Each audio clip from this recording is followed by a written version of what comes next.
Hello అండి, welcome to మావి చిగురు స్టోరీస్. ఈరోజు కథ అర్ధరాత్రి ఆపద. ఈ కథ మొదలుపెట్టే ముందు ఈ ఛానల్ని కొత్తగా చూసేవారు, ఇంతవరకు సబ్స్క్రైబ్ చేయని వారు తప్పకుండా సబ్స్క్రైబ్ చేసి సపోర్ట్ చేయండి. ఈ కథ పూర్తిగా చూసి మీకు ఎలా అనిపించింది కామెంట్ చేయండి. ఇక కథ మొదలు పెడదాం. అప్పుడు సమయం అర్ధరాత్రి 1 గంట దాటింది. హఠాత్తుగా మెలకువ వచ్చింది బుచ్చిబాబుకి. గాఢంగా ఊపిరి పీల్చుకుని గోడ గడియారంలో టైం చూశాడు. బెడ్ లైట్ వెలుగులో 1 గంట 32 నిమిషాలు 10 సెకండ్ల తరువాత గాబరాగా పక్క మీద లేచి కూర్చొని పక్కకు చూశాడు. భార్య రమణి ఆదమరిచి గాఢంగా నిద్రపోతుంది. రమణి, రమణి పిలిచాడు గట్టిగా. గాఢ నిద్రలో ఉన్న రమణి చెవికి ఆ పిలుపు చేరలేదు. గబుక్కున మంచం దిగి భార్య వీపు మీద ఒక్క చరుపు చరిచాడు. ఉలిక్కిపడి లేచి కూర్చుంది రమణి మంచం మీదే. కాసేపు ఆమె మెదడు పనిచెయ్యనే లేదు. మత్తులోనే ఉంది. ఇంకా ఈసారి బుచ్చిబాబు ఒక్క అరుపు అరిచాడు. లే లే లే, త్వరగా లే, లేచి వెంటనే ఇంట్లో నుంచి బయటకు వెళ్ళిపో అని. ఏమీ అర్థం కాక రమణి అయోమయంగా చూస్తూ ఉండిపోయింది బుచ్చిబాబు వైపు. ఆమె మెదడు మొద్దుబారిపోయినట్లుగా అయిపోయింది. ఎందుకండి అయోమయంగా అడిగింది రమణి. ప్రశ్నలు వేగు, ముందు లేచి బయటికి నడు, తీవ్రంగా చూస్తూ కటువుగా అన్నాడు బుచ్చిబాబు. నీకు సమాధానం చెప్పాల్సిన అవసరం నాకు లేదు అన్నట్లుగా.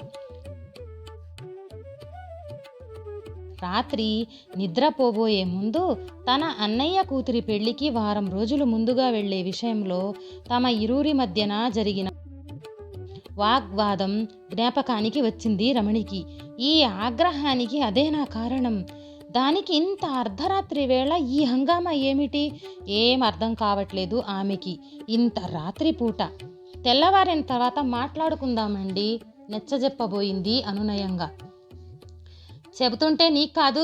బుచ్చిబాబు గొంతులోని తీవ్రతకు భయపడిన రమణి అప్పటికప్పుడు 4 వీధుల అవతల ఉన్న తన అక్కయ్య ఇంటికి వెళ్ళి ఉదయం తిరిగి రావటానికి నిశ్చయించుకుంది. ట్యూబ్లైట్ వేయబోయింది. లైట్ వేయకు అని వారించాడు బుచ్చిబాబు.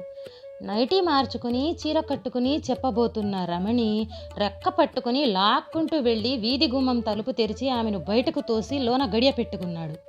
అప్పటికి టైము 1 గంట 37 నిమిషాలు. రమణి గేటు తెరుచుకుని రోడ్డు మీదకొచ్చేసరికి పక్కింట్లో సరోజ తమ గుమ్మం తలుపు తెరుచుకొని బయటకొచ్చింది. రమణి, రమణి ఇంట్లోని హడావిడి వినబడింది. ఏమైంది రమణి అని అడిగింది సరోజ నైటీలో బయటకొచ్చిన రమణి దగ్గరకు వచ్చి. అప్పటికే రమణి ముఖంలో దుఃఖం పొంగి పొర్లుతుంది. అది గమనించిన సరోజ గాబరా పడింది. ఏమైంది రమణి, ఎందుకు ఏడుస్తున్నావు? మీ వారు ఉన్నట్టున్నారుగా ఇంట్లో? రమణి భుజం మీద చేయి వేసి అడిగింది.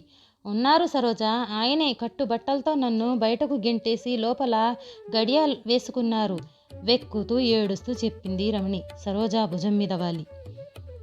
ఆ భార్యాభర్తల మధ్య తరచూ జరిగే చిన్న చిన్న వాగ్వాదాలు తెలిసిన సరోజ అనునయంగా రమణిని దగ్గరకు తీసుకుని హత్తుకుంది. ఏం చేయాలో పాలుబోక. అర్ధరాత్రి బయట వినబడుతున్న ఆడవాళ్ల మాటలకు నిద్రాభంగమైన ఎదురింటి వాళ్ళు, వాళ్ళకి అటు పక్క వాటా వాళ్ళు, పక్కన ఉన్న వాళ్ళ సైతం ఉన్న పళంగా ఇంట్లో నుంచి బయటకొచ్చి బుచ్చిబాబు ఇంటి ముందు రోడ్డు మీద గుమిగూడారు. బుచ్చిబాబు తన భార్యను బయటకు నెట్టేసి తలుపులు వేసుకున్న వైనం తెలియజేసింది సరోజ అందరినీ ఉద్దేశించి. బుచ్చిబాబు అసహనం గురించి, అన్నింటికి చిర్రుబుర్రులాడే అతని మనస్తత్వం గురించి ఆ వీధిలో వాళ్ళందరికీ అవగతమే. అర్ధరాత్రి అని కూడా చూడకుండా కట్టుకున్న పెళ్ళాన్ని ఇంట్లో నుండి తరిమేసిన అతని దురుసు ప్రవర్తన గురించి చిలువలు పలువలుగా మాట్లాడుకుంటున్నారు.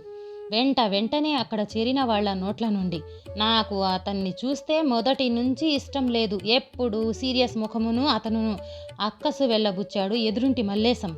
అదేమిటి, ఏమైనా గొడవలుంటే ఉదయం మాట్లాడుకోవాలే గాని ఇదేం చూద్దామయ్యా, అర్ధరాత్రి వేళ ఇంట్లోంచి పెళ్ళాన్ని బయటకు తరిమేయటమును? మల్లేశం భార్య ఆండాళ్ళు బుగ్గలు నొక్కుంది.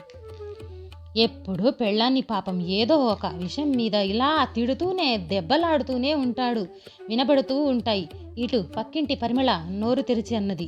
చూడండి, పెళ్ళాన్ని బయటకు తోసేసి ఎంత హైగా పడుకుని నిద్రపోతున్నాడో. అసలు మనిషేనా అతను? చీకటిగా ఉన్న బుజ్జిబాబు ఇంటిని చూస్తూ జనాంతికంగా అన్నాడు పరిమళ భర్త శివరాం. అంత ఇష్టం లేకపోతే విడాకులేయొచ్చుగా. ఎవరిదో మగగొంతు తీవ్రంగా గుమిగూడిన వాళ్ళందరూ రమణి మీద సానుభూతి ప్రకటిస్తూ అదే సమయంలో బుచ్చిబాబు మీద వ్యంగ్య బాణాలు వదులుతూనే ఉన్నారు. ఇలాంటి వాళ్ల మీద పోలీస్ కంప్లైంట్ ఇవ్వాలి, సరోజ భర్త సదానందం వ్యాఖ్యానించాడు. వాళ్ళందరి మాటలు వింటున్న రమణి ఇంకా అక్కడే ఉండాలో లేక వాళ్ళ అక్కయ్య వాళ్ళింటికి వెళ్ళిపోవాలో తేల్చుకోలేకపోతుంది. 2 గంటల 8 నిమిషాలు.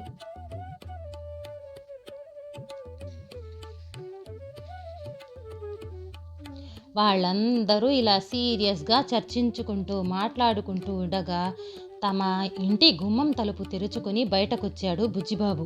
వెంటనే అందరి నోళ్లు మూతబడ్డాయి. తమ ఇంటి ముందు గుంపుగా చేరిన ఆ 10-12 మందిని చూసి ఆశ్చర్యపోయాడు బుజ్జిబాబు. వాళ్ల వైపు వింతగా చూస్తూ, ఏమైంది, ఎందుకు మీరంతా మా ఇంటి ముందు మీటింగ్ పెట్టేశారు అని అడిగాడు అసహనంగా. ఎవరూ ఏం మాట్లాడకుండా మౌనంగా ఉండిపోయారు. మల్లేశం, పక్కింట్లో ఉండే బ్రహ్మచారి కామేశం ముందుకు వచ్చాడు.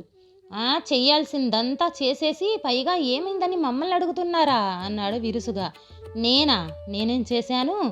ఆశ్చర్యంగా అడిగాడు బుచ్చిబాబు. అర్ధరాత్రి వేళ నిర్దాక్షిణ్యంగా మీ భార్యని ఇంట్లో నుంచి బయటకు తరిమేసి ఏమీ తెలియనట్లు ఇంకా తిరిగి మమ్మల్ని ప్రశ్నిస్తున్నారేమిటి? విచిత్రంగా అడిగేశాడు శివరాం. ఒక్క క్షణం విస్మయంగా ముఖం పెట్టి అంతలోనే తెరువుకొని చిరునవ్వు నవ్వాడు బుచ్చిబాబు. ఆ నవ్వులోని క్రూరత్వాన్నే చూశారు అందరూ. పైగా ఆ నవ్వేంటండి బాబు, చిరాకు వ్యక్తపరిచాడు మల్లేశం. అయ్యా, అసలేం జరిగిందో ముందు నన్ను చెప్పనివ్వండి. గొంతు సవరించుకోవటానికి ఆగిన ఆ విరామంలోనే.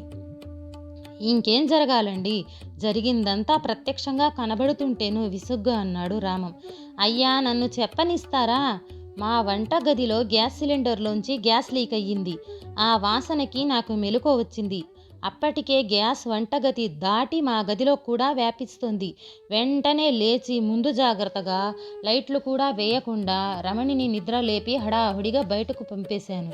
గ్యాస్ లీక్ అయిందని తెలిస్తే తను గాబరా పడిపోతుందని గ్యాస్ సిలిండర్ నాబ్ ఆఫ్ చేసి ఆ వెంటనే కిటికీలు, వెంటిలేటర్, బాల్కనీ తలుపులు అన్నీ తెరిచి లీక్ అయిన గ్యాస్ పెరట్లో నుంచి బయటకు వెళ్ళిపోయేలా ఏర్పాటు చేసి గ్యాస్ పూర్తిగా బయటకు వెళ్ళిపోయింది అని నిర్ధారించుకొని ఇప్పుడు తలుపులు తెరిచాను. ఇంతలోనే ఇన్ని ఊహించుకుంటారా మీరంతా? కోపం ప్రదర్శించాడు అందరి మీద ఒకేసారి బుచ్చిబాబు. జరిగిందేమిటో తెలిసిన రమణి నైటీలోనే అందరూ మగాళ్ల మధ్య అంతసేపు ఉన్నందుకు, భర్తను అపార్థం చేసుకున్నందుకు సిగ్గుతో తలదించుకుని సరోజకు సారీ చెప్పి గబగబా ఇంట్లోకి దారితీసింది. సరిపోయింది, అర్ధరాత్రి నిద్ర చెడగొట్టుకున్నాం అనవసరంగా అని విసుక్కుంటూ ఎవరి ఇళ్లల్లోకి వారు వెళ్ళిపోయి తలుపులు వేసుకున్నారు. గాబరా పడ్డావా? ఆ సమయంలో నేను నీకంటే ఎక్కువ గాబరా పడ్డాను తెలుసా అంటూ అనునయిస్తున్న భర్త కౌగిలిలోకి ఒదిగిపోయింది రమణి హాయిగా. అప్పుడు సమయం సరిగ్గా 2 గంటల 20 నిమిషాలయ్యింది. ఈ కథ నచ్చితే లైక్, షేర్ చేసి తప్పకుండా సబ్స్క్రైబ్ చేయండి.